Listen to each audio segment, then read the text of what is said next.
caso vamos a estar resolviendo un ejercicio sobre un circuito LC, también conocido como circuito oscilante. El enunciado dice lo siguiente. Una fuente de FEM se utiliza para cargar un capacitor de 25 microfaradios. Una vez que el capacitor está cargado por completo, se desconecta la fuente y se conecta un inductor de 10 milihenrios. La resistencia en el circuito es despreciable.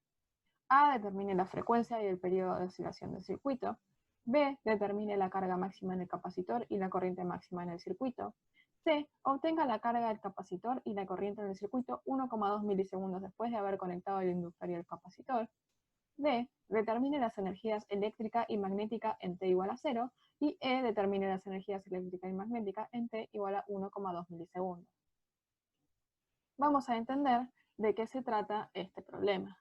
En base a lo que nos dice el enunciado, podemos dibujar un circuito como este, que nos permita, en una primera instancia, conectando el interruptor S1 en la posición A, cargar el capacitor, y en una segunda instancia, colocando el interruptor S1 en la posición B, desvincular a la fuente y dejar conectados solamente al inductor y al capacitor.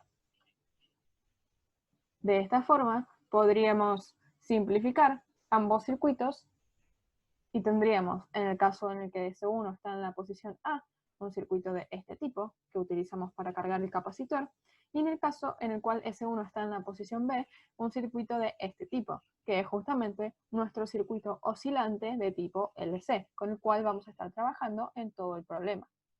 Debemos entender un poco entonces cómo es que funcionan este tipo de circuitos. Si recordamos, cuando un capacitor se encuentra completamente cargado, que es lo que sucede en el instante inicial, su carga es máxima, este no deja circular corriente a su través. Por lo tanto, la corriente toma un valor igual a 0. Por el contrario, una vez que este capacitor se descargue por completo, va a dejar pasar toda la corriente a su través. Por ende, en todos los puntos en los cuales el capacitor tenga carga 0, la corriente va a tomar sus excursiones máximas.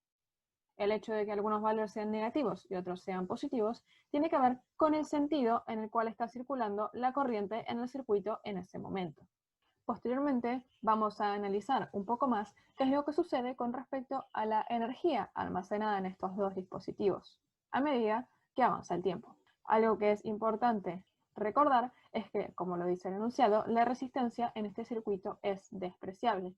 Por lo tanto, ninguna de las funciones con las que vamos a trabajar van a atenuarse en el tiempo. Lo primero que nos piden calcular es la frecuencia y el periodo de oscilación de este circuito. Si recordamos de la teoría, la frecuencia angular para este tipo de circuitos se calcula de la siguiente forma, en base a los parámetros de la capacitancia del capacitor y la inductancia del inductor, ambos datos del problema. En base a este valor que calculamos, podemos obtener sí la frecuencia, sabiendo que omega es igual a 2pi por la frecuencia. Esta es una de las cosas que nos están pidiendo. Además, nos piden el periodo de oscilación, y nosotros sabemos que la frecuencia es la inversa del periodo. Por lo tanto, podemos calcular también el periodo de las oscilaciones, que no es otra cosa que el tiempo que se tarda en realizar una excursión completa de cualquiera de estas dos funciones. Además nos piden que calculemos la carga y la corriente máximas. Tanto la carga como la corriente a lo largo del tiempo responden a estas ecuaciones como ya deben haber visto en la teoría de este tema.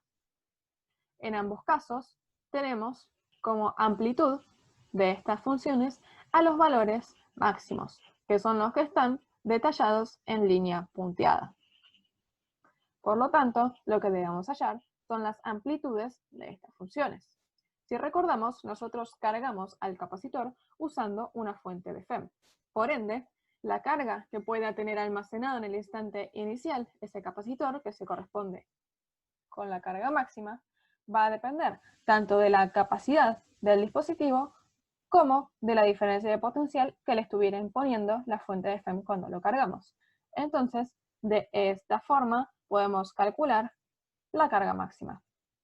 Posteriormente, para calcular la corriente máxima, debemos recordar que la corriente no es otra cosa que la derivada de la carga con respecto al tiempo, que es lo que justamente en la teoría nos llevó a obtener esta función. En ese mismo desarrollo veíamos que esta corriente máxima queda también expresada como omega, que es la frecuencia angular de las oscilaciones, por la carga máxima.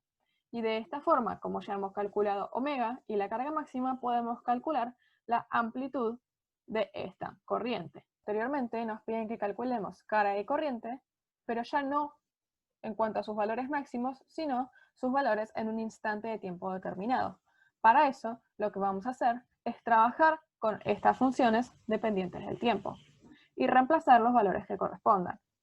En el caso de la carga, vamos a reemplazar la amplitud que calculamos recién, el valor de omega que obtuvimos anteriormente y el valor de tiempo que se nos da. Lo que debemos recordar es que debemos utilizar las mismas unidades de tiempo para que éstas puedan simplificarse. De esta forma, podemos calcular la carga en el instante que nos piden. Lo mismo podemos hacer en el caso de la corriente. Utilizamos la amplitud que calculamos recién, el valor de omega y el valor del tiempo que nos dan. Cuidamos que las unidades sean correctas y calculamos el valor de la corriente. Algo que es importante recordar es que la calculadora debe estar en radianes si nosotros no pasamos esto a grados, ya que, como pueden ver, la frecuencia angular de las oscilaciones tiene como unidad en su numerador los radianes. ¿Y cómo podemos corroborar que más o menos estos resultados tengan sentido?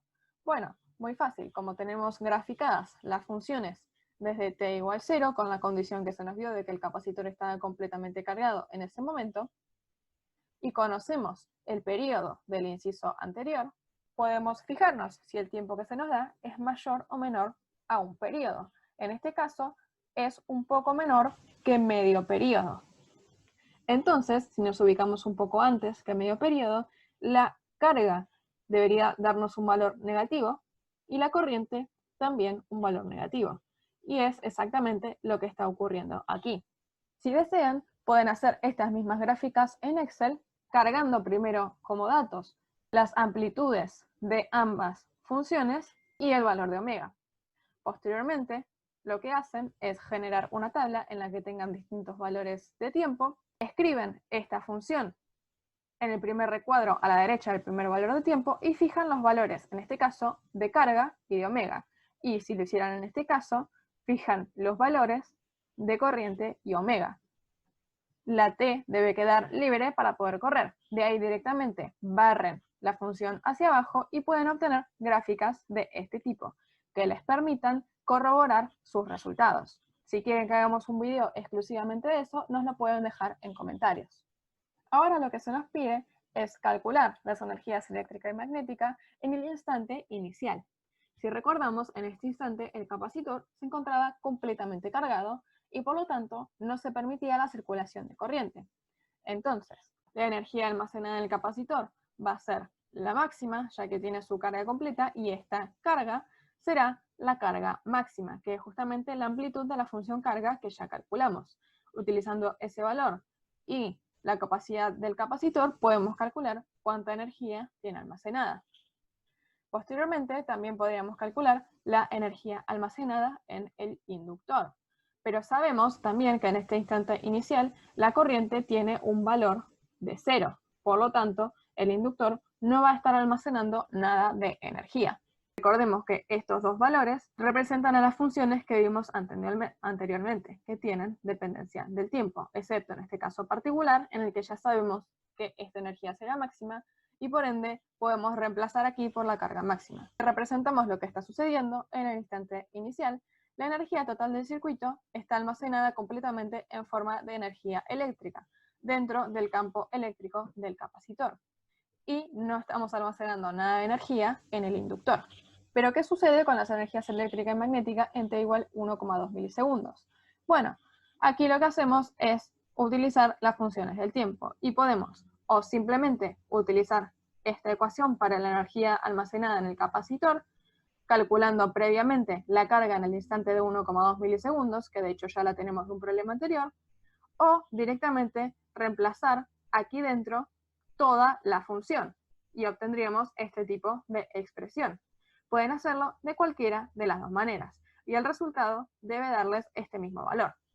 Lo mismo vamos a hacer para el caso del inductor. O bien reemplazamos el valor de corriente que obtuvimos anteriormente para 1,2 milisegundos con la función del tiempo, o directamente introducimos toda esa función del tiempo dentro de esta expresión para obtener esta de aquí a la izquierda y resolvemos.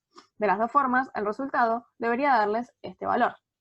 Y ahora podemos graficar más o menos qué es lo que está sucediendo. Para este instante, la energía total del circuito está almacenada en parte en el capacitor en forma de energía eléctrica contenida en su campo eléctrico y en parte en el inductor en su campo magnético. Si analizamos un poco lo que sucede en estas gráficas de aquí a la izquierda, que pueden confeccionarlas con estas funciones de la misma forma que expliqué anteriormente con el Excel, vamos a ver que en los momentos en los que la energía es máxima, el capacitor no se está almacenando nada de energía en el inductor y viceversa. En todo momento, la suma de estas dos funciones debe dar este valor que corresponde a la energía total almacenada en el circuito, que recordemos que no se disipa ya que consideramos que la resistencia del mismo es despreciable. Por lo tanto, estas funciones no se atenúan con el tiempo. Recordemos siempre que este es un caso ideal de estudio y que en la realidad siempre va a haber una resistencia involucrada, por más de que ésta sea mínima. Espero que el video les haya sido útil y nos vemos en el próximo.